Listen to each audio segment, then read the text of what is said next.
अहिल्यानगरचा कृष्णा प्रवचन करून राहिला मामाच्या जीवनावर, ते पाहू आपण. आजोबा तुम्ही तरी माझ्या बापाला सांगा, बाप रागवायचा, अरे आंधळ्या तुला तिथे नेऊन त्या अन्नापुरात काय करायचं?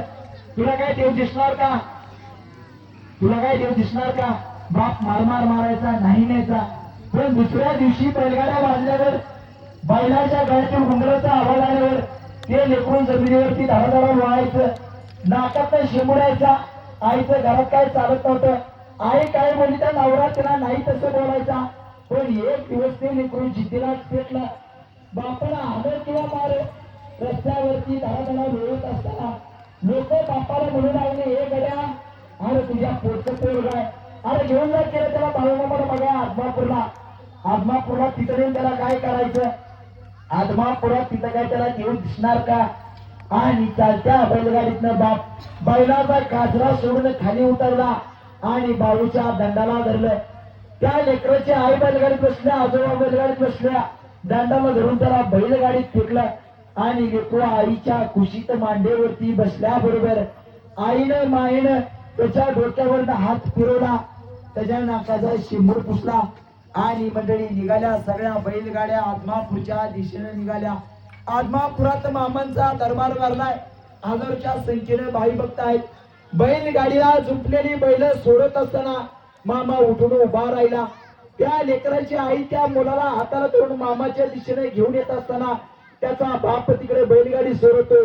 मामाने आवाज दिला, हे पुनप्पा, अरे तुझ्या मुलाला, तुझ्या बाऊला दृष्टी देव कर. भाई भक्त कावऱ्या बावऱ्या डोळ्यानं बघू लागली. बाळू जन्मजात आंधळा आहे, जन्मजात आंधळा आहे. आणि बाळूमामा म्हणतो त्याला डोळे देव का, दृष्टी देव कर. अरे कसं काय शक्य आहे? म्हणजे किलबिल त्या डोळ्यानं सर्व भाई भक्त बघत असताना आईला आनंद झालाय.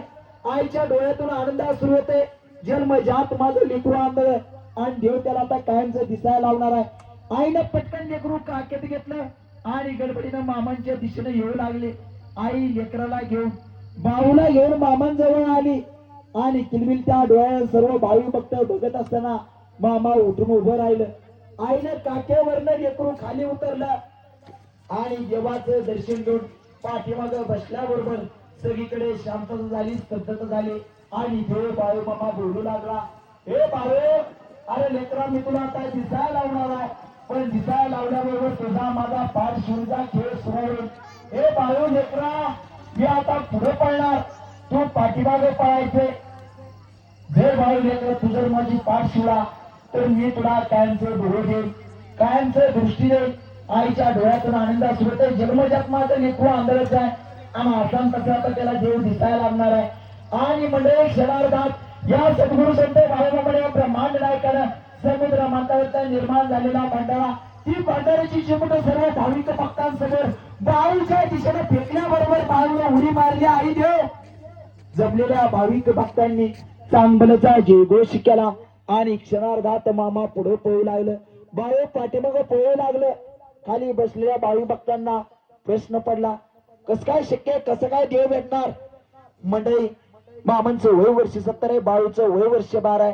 मामा वयाचे 17 वर्षे खूप वेगाने पळतायत, बाळू खूप वेगाने पळतोय. पण मंडळी कसा देव भेटणार? मामानं सांगताना सांगितलं होतं, ए बाळू लेकरा, अरे तू जर माझी पाठ शिवलास तर मी तुला कायमचं डोळे देईल, कायमचं दृष्टी देईल. आणि डाव जिंकण्यासाठी पळता पळता त्या बाळूनं या बाळू मामांच्या दिशेने उडी मारली. बाळूच्या हाताचा पंजा मामाच्या सदऱ्याला शर्टला स्पर्श करणार इतक्यात बाळू धपकन खाली पडला. चटकन उठून उभा राहिला, पुन्हा नव्यानं पळायला सुरुवात केली. पण मंडळी कसा देव भेटणार? अर्धा तास दोघांचा पाठ शिवणीचा खेळ सुरू होता. बाळू पाठीमागे दमला होता, धापा टाकत होता. देव येऊन पुन्हा माणसात बसल्याबरोबर ते लेकरू आलं, आईच्या मांडीवरती बसलं. आईनं पुन्हा एकदा पदरानं त्याचा शिंबूड पुसला, घाम पुसला. आणि मंडळी मामा बोलू लागलं, हे पुनप्पा, अरे तुझ्या गावगाड्याला परिसरातील भाऊ भक्तांना किती मोठा आनंद झाला रे, पण मी काय करू? बघा मंडळी, दृष्टी देवाने दिल्या त्या बाळूला. आंधळा बाळू जन्मजात आंधळा आणि दृष्टी दिली. पुन्हा देवच सांगू लागलाय, ए पुनप्पा, अरे तुझ्या गावगाड्याला परिसरातील बाहेर बघताना किती मोठा आनंद झाला रे, पण मी काय करू रे? अरे पुनप्पा, खरंच तुझ्या जन्मजात लेकराला मी आंधळ का ठेवलं असेल? पुनप्पा शिंगारच्या पत्नीला लक्ष्मीला उभा राहा म्हणून सांगितलं.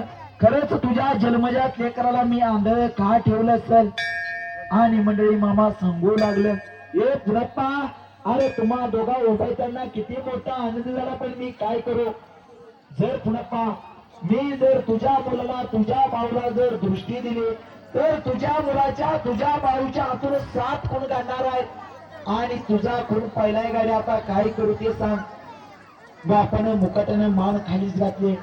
मामा पुन्हा सांगितलं, हे पुनप्पा, अरे मी जर तुझ्या मुलाला तुझ्या भाऊला जर दृष्टी दिली तर तुझ्या मुलाच्या तुझ्या भाऊच्या हातून 7 गुण काढणार आहेत.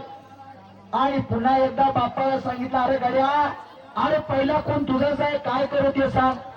पुनप्पानं मान खाली घातले आणि आज सद्गुरू संत बाळू मामाने चिमुरभर भांडारीची घेतले आणि त्या बाळूच्या दिशेने टाकले. बाळू पुनप्पा शिंगारे. मामाने आहे तसाच पूर्वरत आंधळा केला. दृष्टी दिली मामाने. जन समुदाय जमला होता. जन समुदायासमोर दृष्टी दिली आणि त्या जन समुदायासमोर दृष्टी काढून घेतली आणि बाळूच्या डोक्यावरती आशीर्वादाचा हात ठेवला आणि मामा म्हणू लागले, हे बाळू, अरे जीवन जगत असताना तुला तुझ्या जीवनात तुझ्या आयुष्यात काय कमी पडणार नाही, आणि जर जय बाळू. काय पडलं तर जगात बाळू गंगर म्हणून नाव सांगणार नाही. म्हणून तेच बाळू पुनप्पा शिंगारे, गाव रुक्मिणी मालगा, आपल्या गावाची ताकदीने डोळ्यात पाण्याची, हे रुक्मिणी मालगा बाबांचे मार्ग. त्याचे 20 वर्षापूर्वी निधन झालं. ती लोक आजही सांगतायत, त्याला बघितलेली लोक सांगतायत, मंडळी त्याला दृष्टी नव्हती. त्याचं वर्षाचं केळं मारलं तर भलं मोठं घोटाळ होतं, पण त्याला जर कोणी 500ची नोट दिली, 10 रुपयाचं जर सामान मागून घेतलं तर 490 रुपये परत आणि सामान घेत होत्या. दृष्टी नव्हती, आशीर्वाद मामाचा होता. पण मंडळी सांगण्यासारखं भरपूर काय, पण वेळा या ठिकाणी थांबावं लागते. तुम्ही जर सर्वजण जर लवकर आलात तर तुम्हाला मामांचं जे काही चरित्राचं संपूर्ण सविस्तरपणे सांगितलं जाईल.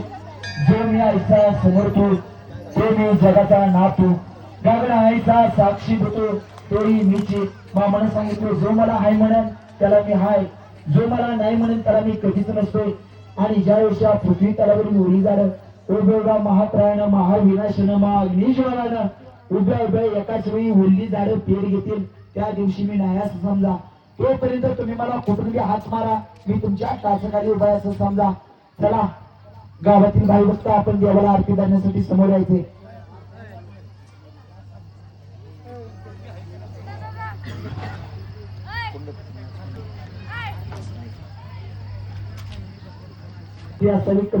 नसताना हा व्हिडिओ आपला फार आता मोठा झाला आहे. पाठीमागनं आलेले भाई भक्त बसून जायचे. पुन्हा आपल्याला आरतीचा व्हिडिओ नवीन व्हिडिओ काढायचा आहे.